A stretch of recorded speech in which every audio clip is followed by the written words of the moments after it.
for joining us on our show. We've been so privileged to come to the Congregation Beth Shalom here in Modesto, California, and we have Rabbi Shalom Bochner, who's actually going to take us through this gorgeous mid-century modern facility that they've kept up so beautifully. He's going to give us a little flair for the history and for the reno, and then we have some great special live guest interview questions that he's going to answer about the community, etc. So please, with no further ado, this is the Rabbi here, Shalom Bochner. Wonderful. Go ahead, speak to our guests. Well, thanks for stopping by. I'm really happy to have guests, and that's in person or on video. So here we are. I think we're deciding is the college adjacent neighborhood of Modesto, right next door to Our Lady of Fatima, about a block away from Doctor's Hospital. And we've been here since the 1960s, though our community was originally founded in downtown Modesto as First Hebrew Congregation in 1918, and they built their building down there in 1922. In fact, I'll show you inside the original cornerstone. We'll follow you. So let's come inside. These are our grounds, which include a biblical garden. Some species of trees and plants that are mentioned in the Bible are scattered throughout our area here. Okay. This piece of art is supposed to depict the Torah scroll and a statement about God's oneness. And this is the original artwork from the building. Original from this building or Yes. from the downtown building? Original from Okay. Come on in. So before I forget, this is the cornerstone for First Hebrew Congregation in Modesto. Again, they established it in 1918 and put it up in 1922. This building was built in 1963, I believe, with some parts of it added on. And we just recently did a massive renovation and remodeling. Yes. So let's come inside our sanctuary. Beautiful. Get a few more lights on and I'll give you a bit of a tour of our space.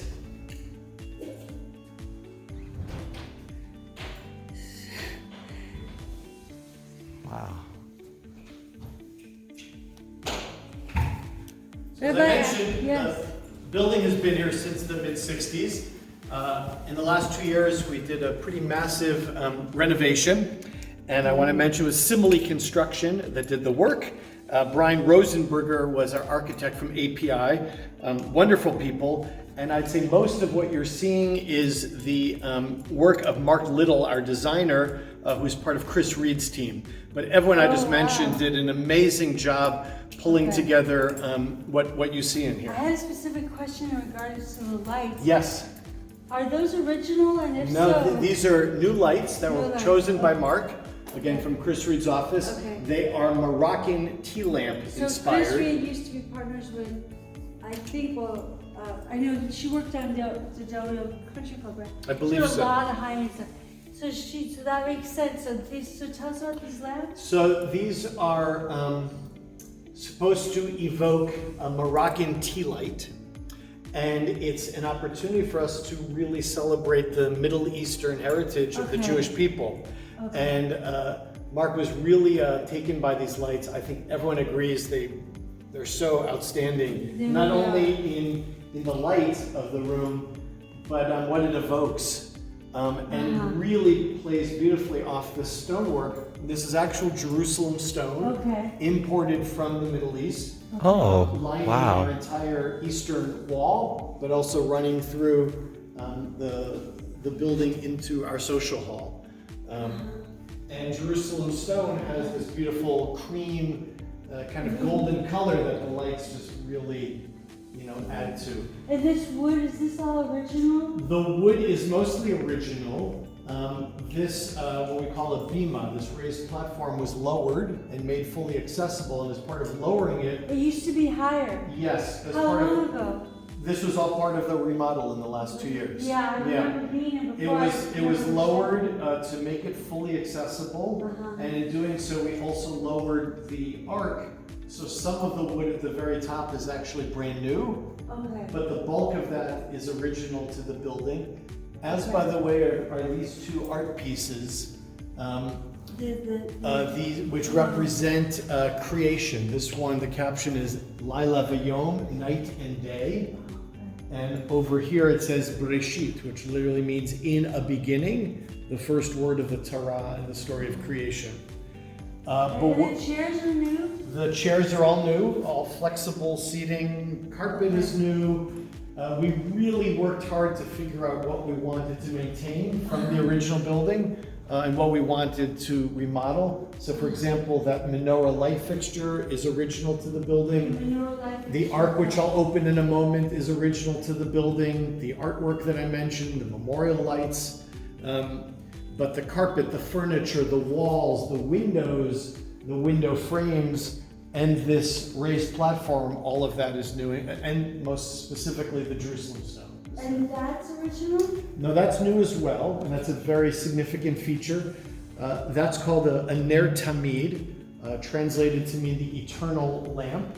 And that is always kept on even if no one is in the room as a reminder of God's presence. And that particular Ner Tamid, which is new, was made in Israel and brought over, made actually on a kibbutz, a collective community in Israel, specifically made for this purpose to be a Ner Tamid. Oh my gosh, okay. And that's original? This is original as well, and quite noteworthy. A member constructed this. Member, All it's About beautiful. was their name, and we were able to remount it and improve the lighting that is behind I it. remember seeing it before, but I don't remember it being that bright.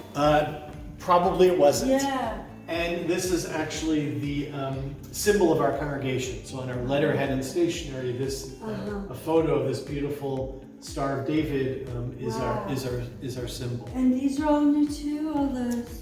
Not only are these God, not they're new, beautiful. this is actually almost 80 years old. Oh, I meant these. This is completely new, Those. as is this, and these were built Oh my by local God. craftsman Bob Mauk, Okay. who I'll show you some of the work he did inside the ark in a moment. Oh, that's the ark. But these were all constructed for this remodel.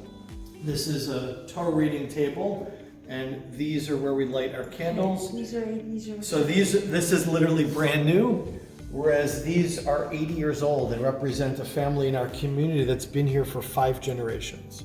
Oh wow. History. A lot of history. Oh. The most significant part of this room is this what we call a holy ark. I think where they're our recording Torah this. scrolls are kept. There's a phone call. I'm not sure. Just to decline. Okay, the recording was continuing. Sorry. This is the most significant part of our sanctuary. Is It's it really okay the most. for me to be here? Absolutely. Thank you for asking. It's probably the most significant part of our entire campus. We call this an Aron HaKodesh, a holy ark.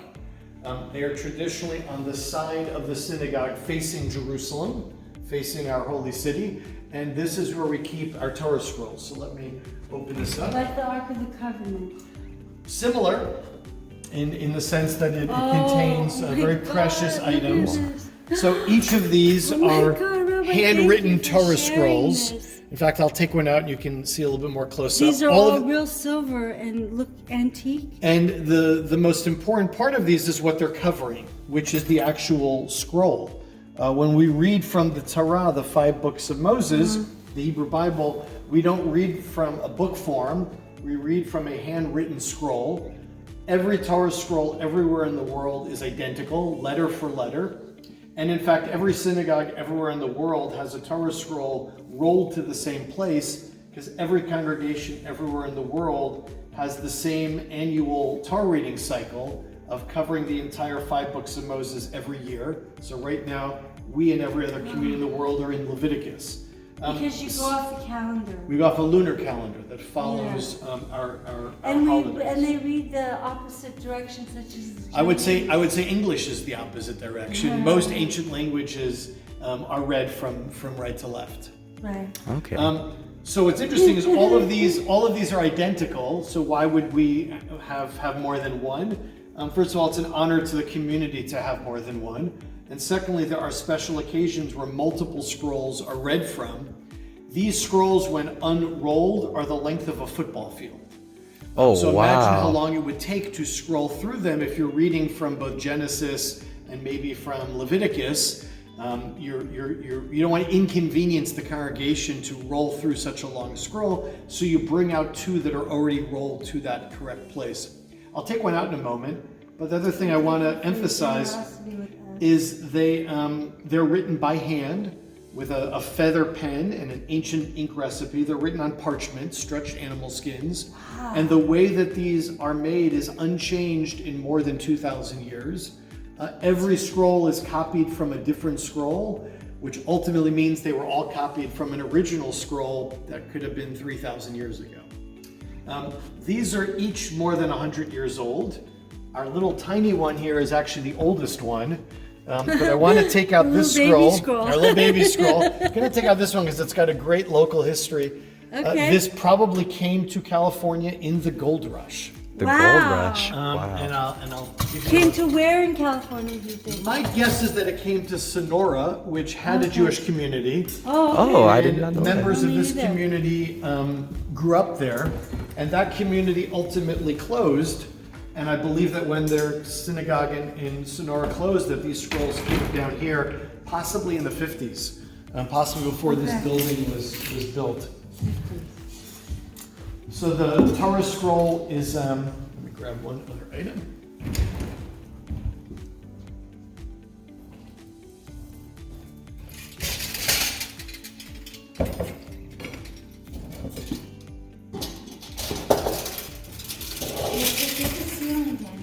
As you can see, it's very important that we show honor to these. So the Torah scroll always has a cover, kind of like clothing. They often have a breastplate similar to what the priest wore in the Holy Temple in Jerusalem. And we don't read from the scroll using our fingers because we don't want any of the oil or dirt on our fingers to in any way harm the scroll. Wow. So when it is time to chant from the scroll, we use a metal pointer finger called a yad, and that way we're not touching the scroll, we're letting the yad touch the scroll. So this scroll is likely 180 years old, and the style of the letter writing, again, every letter is the same in every Torah scroll, but the style of the letter writing indicated that this is a scroll from Prussia, modern-day Germany. And the way that the scroll was tied, these are all animal tendons. This is all natural material. The scribe that came to restore this scroll said he can tell us from the way these were tied that this is from the 1840s or earlier, which lines up exactly with when Jews came to California in the 1850s.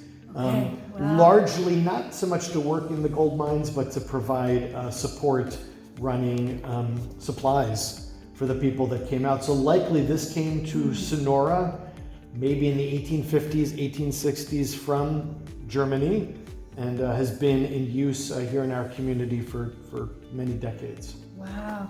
And you say that they're all handwritten. Yes.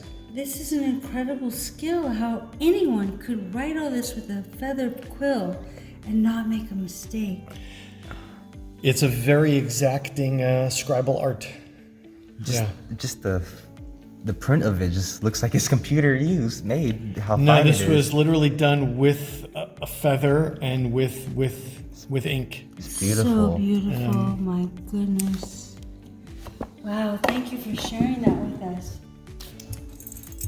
I did have a question in the sanctuary. We call this a sanctuary, is that correct? Exactly. Okay. And by the way, the whole place is called a synagogue. A synagogue. Some people will Yes. sometimes refer to it as a church, but a church is a Christian house of worship. Yeah, and I a noticed synagogue you- is a Jewish house of You worship. call them the priests, but you don't call anybody in the Jewish We have a priesthood You to do. this day.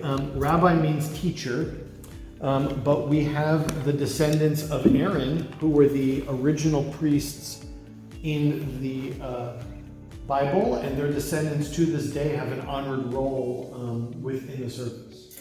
Okay. Yes. Okay. So our services can be led by anyone. They do not need to be led by a rabbi. And rabbis and everyone and the priest or the descendants of the priest do have specific roles in the service. These are our memorial boards. Yeah. Very common in a synagogue in a Jewish community.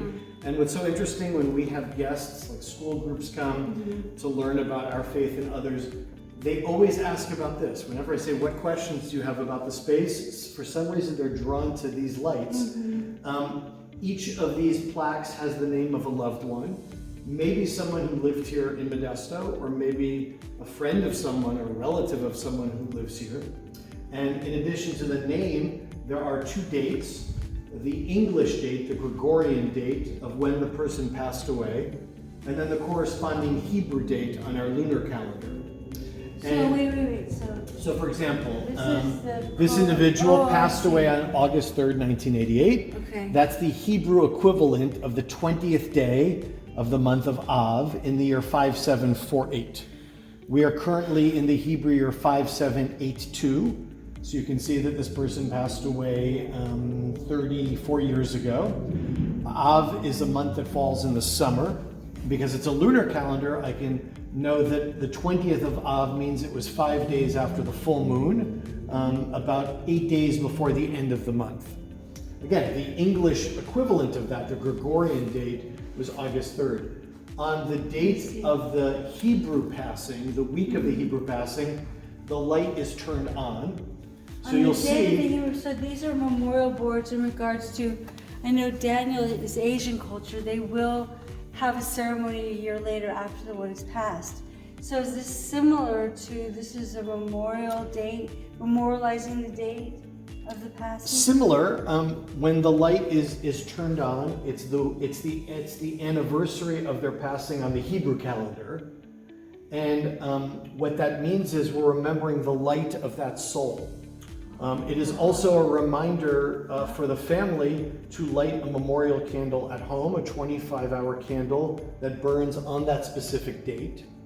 And there is a prayer that is associated with mourning and honoring the soul that is recited while the light is on. Every year? Every year for the rest of the lives of the loved ones. So every week, different lights. Cambodian family to shame. No, nothing is meant to put anyone to shame. But they have huge ceremonies to honor them. Sure. For years going after, but I don't know if it's forever. We have a very elaborate, detailed rituals of how we honor our loved ones. And so every week, different lights are turned on and off as we recall different loved ones who are no longer with us, and pray that their souls rise and are blessed through our memory. Because I noticed during the service that you read out about 20 names. Correct.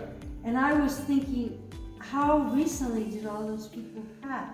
We'll read off a list of people who've passed away within that first year of mourning, and we do that for literally the entire year.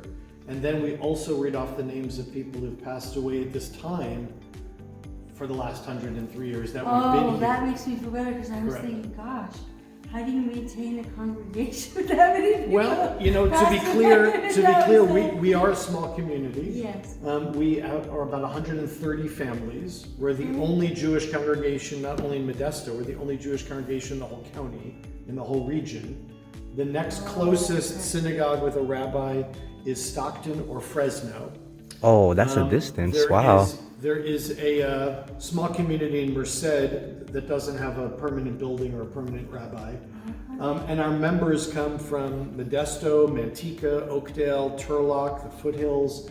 Our next closest congregation going west is Livermore and Pleasanton. Going east, you literally would not hit a Jewish community until Denver, unless you went by way of Reno or Salt Lake City. If you just started driving, if you left Modesto and just drove east, the next Jewish community is Denver. Is there a specific reason as to why there's such a distance between the two? Yes, we are a tiny minority in the world. We are 0.2% of the world's population. In a place like Modesto, we are literally about 0.2% of the local population. There are simply not sizable Jewish communities to be able to have a synagogue or a rabbi between here and there. Not to say there aren't Jews, there may be a couple, but certainly not a sizable number. And even the communities that I mentioned in Reno and in Salt Lake City, they're not large communities. Wow. The Bay Area is a much larger Jewish community, one of the largest in the country, but we're the only one for miles around. Okay, well, thank you for this portion. Let's wrap up that portion, and then we have some other questions for you. Okay, well, Rabbi, thank you again for this wonderful opportunity. We did have a few detailed questions we wanted to ask you about the community. So Daniel's going to actually do this portion. Daniel, would you ask Rabbi Shalom Bochner the questions that we have, please? All right. You're pretty extensive when you covered up your tour of this place and your introduction, so I appreciate that greatly.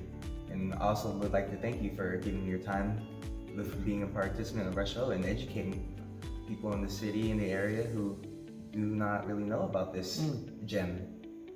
So the first thing I would like to ask you is, can you tell us a little bit about this community specifically at this moment? Happy to say a little bit more about us and then more broadly about the Jewish community in general. We're really proud to have been a part of Modesto and Stanislaus County for, as I said, 103 years and going strong. We are growing. We are always trying to add more programs, particularly cultural programs relating to Jewish food or Jewish music, because it's very important to us to not only serve our members, the Jews of Modesto and the region, but to be a resource for everybody. We welcome guests. We're very comfortable with people's questions, and I can tell you, at least before the pandemic, I would say there wasn't a month that went by that someone didn't join us taking a college course. They were assigned to go to a house of worship not their own, or discovered some Jewish family member in their family research. So we're very used to guests and visitors and people here to learn. But I want to also talk a little bit about Jewish identity in general, because I don't think it's well understood. So I have it down to 7 quick facts. This is not going to be an hour-long lecture. I can do this in probably about 4 minutes. The 7 things that I think are important to know about Jewish identity and culture. One is that we're an ancient people. We are the oldest monotheistic faith in the world, very much the inspiration for Christianity and Islam. And Judaism has been around for close to 4,000 years. We date back to the time of Abraham and Sarah from the Bible. But despite us being an ancient people, we're a tiny people, and I don't mean we're all short. I mean we're a very small percentage of the world. So let's do a quick comparison. Imagine the world like a pie. 1/3 of that pie is Christian. 1/5 of that pie is Muslim. So 53% of the pie is of the line of Abraham. The Jewish portion of that pie is 1/400th.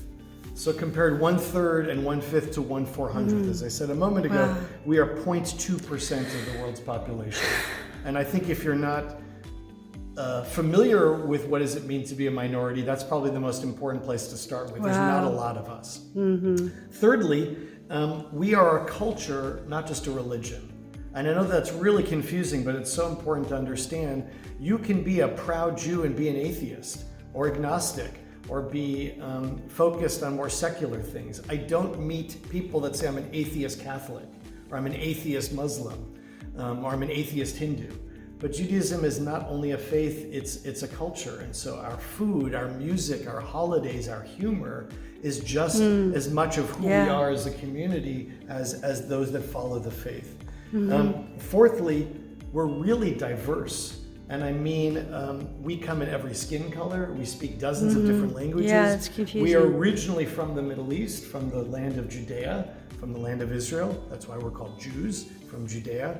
But there are Jews that live in Africa, Asia, South America. You can't tell someone is Jewish by looking at them. Let alone there are people who convert to Judaism whose parents may not have been Jewish, but it doesn't matter if they're African or Asian or from any other part of the world. They're welcome as part of our family. Which is why, number 5, we're not a race. You can't tell someone is Jewish by looking at them. There were people that said that we had Jewish blood, referring to the Nazis. There's no such thing as Jewish blood. We're part of the human family. The last 2 things I just want to mention is part of our culture is to understand a long history of persecution. What does it mean to be 1/400th of the world and have the most advanced society of its day 80 years ago murder 2/3 of the Jews of Europe and 1/3 of every Jew alive at that time? So the Holocaust obviously does loom large for us, being a persecuted people. But finally, and perhaps most importantly, we're a positive people. We believe deeply that our role in the world is to make the world a better place for everybody. And the 613 commandments of the 5 books of Moses is what continues to infuse our faith and our culture all these thousands of years later. Wow, that's fantastic. That's beautiful to hear. I always had that concept in mind that you brought up in one of your questions, which was that the Jewish people is a culture and not a race or an ethnicity, like you said, because I have heard that's of the Jewish confusing. religion, and then there's a Jewish person that's, like you said, cultural, that comes from the area, and so that was very clarifying when you explained that. Yeah, Thank me you. too. You know, the best way to describe it, we're a family. We're a tribe. Within the family, some follow the tenets of the faith, some don't, but we're all one family.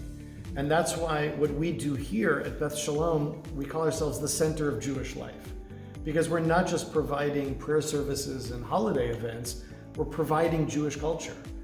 We have a concert series, we have had film series, we have regular events with Jewish food. And by Jewish food, I mean Jewish food from all over the world, not only Middle Eastern Jewish food, but South American Jewish food, Eastern European Jewish food. And the good thing is that that's here for everybody. You don't have to be Jewish to like a bagel and lox. You don't have to be Jewish to enjoy a Passover Seder. Wonderful. That's great to hear, because I'm Asian, and feeling included in things like that, it means a lot to the diversity, the diverse communities, other minorities, and even majority people who are considered majorities. You welcome everyone, and that's very honorable. We really try to. Yeah, it seems I felt that way. We for really sure. are here for everyone who's interested, and what I love to remind people is there's no question that possibly would offend us. Jews love questions. The Talmud is literally a book of thousands and thousands of questions. So we invite people, we invite questions, and certainly the next event we're having, come by and check it out. Well, I have one more question. Sure. Just before we wrap this up, I would like to ask, what are some future goals you have for this community? It's a great question. As I said, we're really proud that we have been able to remodel and It's rejuvenate the gorgeous. space. Yeah. It really does change the feeling of being in here. We're really proud that we have grown our community, including over the last couple of years of pandemic. We didn't shrink, we grew. And we're really proud of adding to the kinds of programs that we offer, but there's always more to do. We have dreams to open a Jewish values preschool, open to everyone in the community. And not sure why that's funny, but Because it's refreshing, And we are also interested in doing even more cultural programming. We've talked about doing a film series of Jewish films, perhaps combined with yet another food festival. We already have one, but I think there's room for more food festivals. I'm sorry to interrupt. When's that food festival? It is usually... We are foodies and we have a food show too. I'm so glad that you're foodies, because there's a lot of good Jewish food. It is usually the Sunday before Mother's Day, and I believe it may be taking this year off to be retooled. But I'm talking about Cafe Shalom, which historically literally welcomed hundreds of people to Jewish food and culture and celebration. So the more that we can do for the community, the better. We're always thinking, how do we grow? How are we more active? And how do we reach people that might not know we're here? I suspect that there are Jews that live in the county that don't know that we are this incredible resource for them right down the street. Right. Wow, wonderful. Beautiful. Okay. Well, I really, really want to thank you, You're very Rabbi welcome. Bach. This is amazing. And I want to thank all our guests for joining us on this show. The address and 1705 Sherwood. 1705 Sherwood, which is right in the College District area, right above or right below College. We're located between McHenry and College off of Granger. Our Lady of Fatima, which is a wonderful Catholic community, is our next door neighbor on Granger and Sherwood. We're right north of them. So we'll send the map and we'll Great. send the And address. If you know where Doctor's Hospital is, right down the street. And from we'll us. also add the brochure and all the other wonderful, maybe schedule. the schedule. So we want to really thank you for joining us on this incredible edition. I feel like Huell Hauser is blessing our show, but this has been such a great opportunity to be in this fantastic sanctuary. And thank you once again, Rabbi. You're very welcome. Thank you. And Daniel. And we'll see you on the next episode. And don't forget to subscribe to our channel. Bye. Bye.